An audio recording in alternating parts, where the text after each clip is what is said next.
د سکایپ پته مو ده پښتو ټیوي ټکی ادبي دیره. که غواړئ له خپرونې څخه وړاندې یا د خپرونې پر وخت خپل اندونه د ټویټر پر پاڼه راولېږئ نو د ټویټر پته مو ده www.twitter.com/ptv ادبي دیره. که غواړئ د پښتو ادبي دیرې تېرې خپرونې د یوټیوب له لارې وګورئ نو د یوټیوب پته مو ده www.youtube.com/ptv ادبي دیره. پښتو ادبي دیره هره شپه د 10 بجو څخه تر 11 بجو په ژوندۍ بڼه او تکرار یې د ورځې هره ورځ له 11 بجو څخه تر 12 بجو پورې مه هېروئ. چغه یمه خو ژوندون د خپل مرام یم د بشر په ورورونې کې د خپل کام یم مرګ او ژوند زما د لارې مرحلې دي مرګ او ژوند زما د لارې مرحلې دي زه روان د پښتنو په ننګ و نام یم زه روان د پښتنو په ننګ او نام یم. د پښتو ټلویزیون ډېرو درنو لیدونکو مینه سلامونه مې ومنئ. ښه راغلاست. خدای مو راوله. خدای دې وکړي درنو لیدونکو چې دا مهال جوړ او روغ یاست او په خیر مو راسره پښتو ادبي دیره پیل کړې وي. ډېر درنو لیدونکو مخکې تر دې چې په پښتو ادبي دیره پیل وکړو درنو لیدونکو راځو تاسو ته د پښتو کتابتون څخه کتاب در پیژنم. درنو لیدونکو د پښتو کتابتون څخه پښتو په زړه پورې کتابونه تاسو رانیولی سئ تاسو اخیستلی سئ تاسو یې رانیسئ واخلئ پښتو کتابونه د پښتو کتابتون څخه. درنو لیدونکو پښتو کتابتون پښتو په زړه پورې کتابونه ستاسې د لوست لپاره چې تاسو که غواړئ چې خپل معلومات زیات کړئ نو د پښتو کتابتون څخه پښتو کتابونه ترلاسه کړئ. درنو لیدونکو نو نن هم تاسو ته کتاب در پیژنم د پښتو کتابتون څخه. درنو لیدونکو د پښتو کتابتون څخه نننی کتاب مو دی د نثر لیکلو هنر. د نثر لیکلو هنر. درنو لیدونکو د دې کتاب لیکوال ښاغلی اسدالله غضنفر دی. دا کتاب په 1489 کال کې چاپ شوی دی. د دې کتاب نرخ قیمت یوازې 210 افغانۍ 210 افغانۍ او درنو لیدونکو زموږ د اړیکو شمیره ده 003 970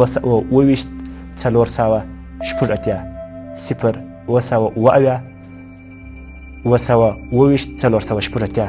تاسو کولی شئ درنو لیدونکو همدا اوس اړیکه ونیسئ او د پښتو کتابتون څخه کتاب واخلئ کتاب رانیسئ. درنو لیدونکو بیا هم وایم کتاب رانیسئ د خپلو معلومات لپاره خپل معلومات نور هم لوړ کړئ. نو درنو لیدونکو راځو ادبي دیره پیلوو. اړیکه لرو اړیکه به واخلو. السلام علیکم. شکر دې تاسو ښه یاست؟ له بده مرغه دا ورور له اماراتو څخه اړیکه نیولې وه خو اړیکه یې پرې سوه. لومړنۍ اړیکه خو اړیکه یې پرې سوه. نو درنو لیدونکو راځو د تېرې شپې د پښتو ادبي دیرې کې چې مو کوم بحث کړی و هغه ته یو ځغلنده نظر کوو. درنو لیدونکو د قافیه د حرکتونو څخه 2 حرکتونه وه. دغه 2 حرکتونو ته یو ځغلنده نظر کوو تر څو بیا هم ستاسو ذهن ته راسي او ستاسو ذهن بیا هم اړیکه لرو اړیکه به واخلو. السلام علیکم. السلام علیکم. وعلیکم السلام. ښه راغلاست. خدای مو راوله. زه دیدار یم د نیمروز غلاست مې ولیکل. ښاغلی دیدار ښه راغلاست. څه مو راوړي دي پښتو ادبي دیرې ته؟ ما ته د خپل زړګي داستان ولیکلی و. له بده مرغه د ښاغلي دیدار اړیکه هم پرې سوله پر نیمه باندې. ده به څه موږ ته را اورول موږ به څه ځینې اورېدل خو اړیکه یې پرې سوله. نو درنو لیدونکو بیا هم راځو یو ځغلنده نظر د قافیې د حرکتونو څخه وروستني 2 حرکتونو ته و چې د 6 حرکتونو څخه 2 وروستني حرکتونه یې مرجره او درنو لیدونکو نفاذو اړیکه به واخلو. السلام علیکم. سلام حمید خان افغانمل د امارات څخه د سلطنت. ښاغلی افغانمل ښه راغلاست، خدای مو راوله. له بده مرغه د ښاغلي افغانیار اړیکه راپرېسوله، ونه توانېدي د دوم ځل لپاره چې د ده اړیکه دوی څه موږ ته وایي هغه موږ ځینې واورو، اړیکه یې پرېسوه. نو درنو لیدونکو مجري ته راځو چې د کاپیې د حرکتونو څخه پنځم حرکت دی، بیا هم اړیکه. السلام علیکم. بده مرغه د ښاغلي افغانیار اړیکه بیا هم پرېسوله.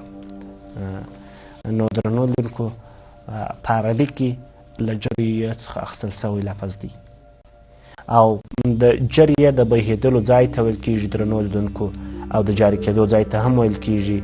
د ویالې او سیند لارې د سیند لارې او ویالې ته هم ویل کېږي درنو لیدونکو. دغه لغوي معناوې دي. بیا هم اړیکه لرو. السلام علیکم. ما ته د خپل زړګي داستان ولیکه. د بده مرغه د دې ورور اړیکه پرېسوله، د نیمروز څخه زموږ ورور اړیکه یې پرېسوله. بله اړیکه هم لرو درنو لیدونکو. السلام علیکم. سلام علیکم استاد صاحب، جوړ په خیر، ښې تکړه یا د دې ټولو کارکوونکو اورېدونکو ته سلامونه وایم. وعلیکم السلام، ښه راغلی، خدای دې راوله. دا خوږ نوم دې راته واخله ښاغلی. اسلام یوه د پکتیا نه استاد صاحب. ښاغلی اسلام، ښه راغلی ښاغلی اسلام منګل.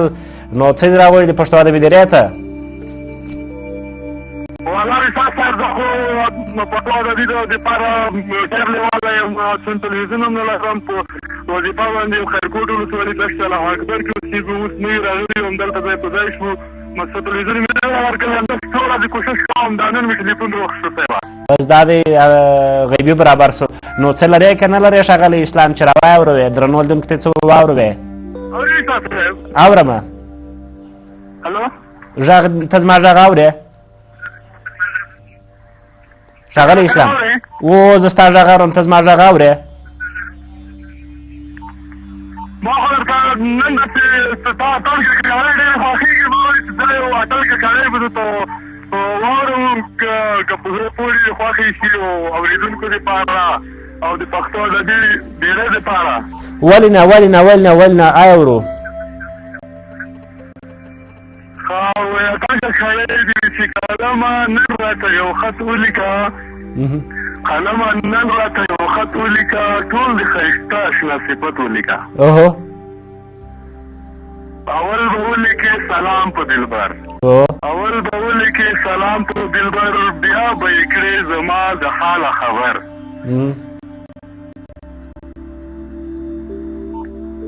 اورې ښاغلی اسلام؟ کې بلکل خیریت دی اشنا، تا سره ډېر مې محبت دی اشنا. اوهو دا خیریت ستا خیریت دی خدایه غواړم زه، درپسې کله کله ژاړم زه. خدای دې وکړي تاسو چې تاسو په زړه پورې خوښې شوي مو وي. مننه ښاغلی اسلام، ژوندی اوسې. د ښایسته کاکړۍ څخه مو نړۍ نړۍ مننه. بس مننه. ښه شپه ولرې، ژوندی اوسې، سترلوړي اوسې. نو وایي د هوا مرغان واوري ما له حل د جانان راوړي. نو ښاغلی اسلام ته دې ډالۍ وي. درنو لیدونکو راځو د خپل بحث ته چې مجري نو درنو لیدونکو تاسو ته د هغه لغوي معنا مو تاسو ته وکړله. اوس راځو د کاپیې پوهنې په اصطلاح کښې د مطلقې حروي د مطلقې روي حرکت ته ویل کېږي مجري. درنو لیدونکو مطلق روي د دې حرکت ته درنو لیدونکو مجري ویل کېږي. نو راځو په بېلګه باندې به درنو لیدونکو مطلق روي به هم په کښې کې وپېژنو، ځکه چې مخکې مو بحث هم ورباندې کړی وو د روي په بحث کې، او دارنګه به د دغه حرکت هم وپېژنو. بله اړیکه به مو واخلو درنو لیدونکو. السلام علیکم. د بده مرغه د دې ورور اړیکه پرېسوله. نو درنو لیدونکو رابسو بېلګه به یې وړاندې کړو په بیل کې درنو لیدونکو وایي چې واده یې که په ډول او په سرنا او بیا پرې وایي زمانه د ویر وینا که یې هر څو دلبري او دلجویي که که مې هر څو دلبري او دلجویي که زه پوهېږم د خپل یار په استغنا او دا زه خپله تسلي کوم یار بولم څه یاري ده د ناتوان او د توانا څه یاري ده د ناتوان او د توانا. نو درنو لیدونکو راځو لومړی د کاپیې تورې پیدا کوو. د کاپیې د تورې څخه وروسته درنو لیدونکو همغږې برخه پیدا کوو. په همغږې برخه کې درنو لیدونکو رویه پیدا کوو. تر رویې وروسته درنو لیدونکو بیا موږ د مطلقې رویې حرکت پیدا کوو. نو مطلقه رویه به پکښې پیدا کوو. نو درنو لیدونکو اړیکه به واخلو. السلام علیکم. بله سلام علیکم وتعالی سر. په خیر صحت مو ښه دی؟ خدای پاک دې په خپل امسال څوک له کومه دا ښاغلی او پښتو ادبي دایرې ته مو څه راوړي دي؟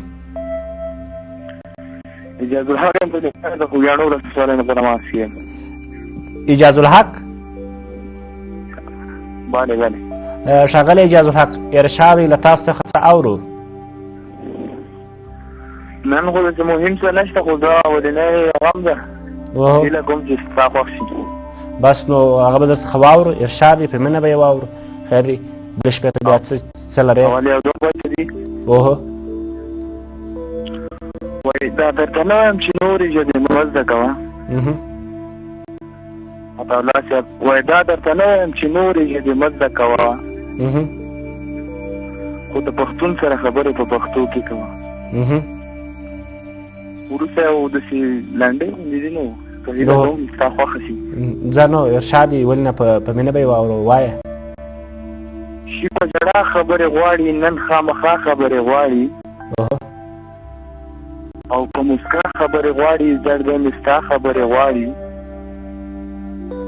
لکه دلل مې غنم غواړي بارونه. ژوندی اوسې چې موږ ته په خپرونه کې وخت راکړو. ژوندی اوسې ټپیزه وه دې ته ټپیزه وایو.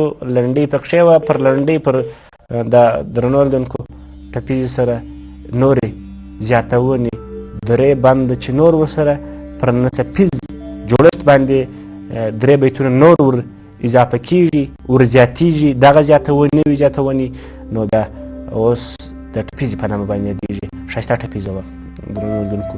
نو راځو موږ خپل بحث ته د ښاغلي اعجاز څخه بیا هم نړۍ مننه چې ښایسته ټپیزه یې موږ ته راواورول او یو ښایسته بیت. نو درنو لیدونکو د کاپیې کلمې به پکښې پیدا کړو. سرنا ده وینا ده استغنا ده او توانا. دا د کاپیې کلمې دي درنو لیدونکو. همغږې برخې پرې راسو درنو لیدونکو همغږې برخه یې نا ده. دا نون په الف ولاړ په ټولو کې په سرنا کې هم شته په وینا کې هم شته په استغنا کې هم شته او په توانا کې هم شته درنو لیدونکو. په درو سرو په څلورو سرو د کاپیې کم کلمې د کاپیې کم کلمات چې راغله په دې ټولو کې دغه تورې دغه نا چې ده دا یې همغږې برخه ده هماهنګه برخه ده درنو لیدونکو. دا مو پیدا کړله بیا به مو اړیکه به واخلو. السلام علیکم. د زړه په آینه کې مې ساتلی ستا تصویر دی په ډېره مینه ما ښکلی جوړ کړی ستا تصویر دی د ګل په شان ځوانۍ ته دې په مینه مینه ګورم د سرو زرو چوکات کې مې نیولی ستا تصویر دی د سپین مخ په رڼا دي زما د سپین مخ په رڼا دي زما د زړه خونه روښانه. له بده مرغه د ښاغلي مطمئن اړیکه پرې شوله. نو درنو لیدونکو په ټولو کلمو کې چې موږ وړاندې کړلې په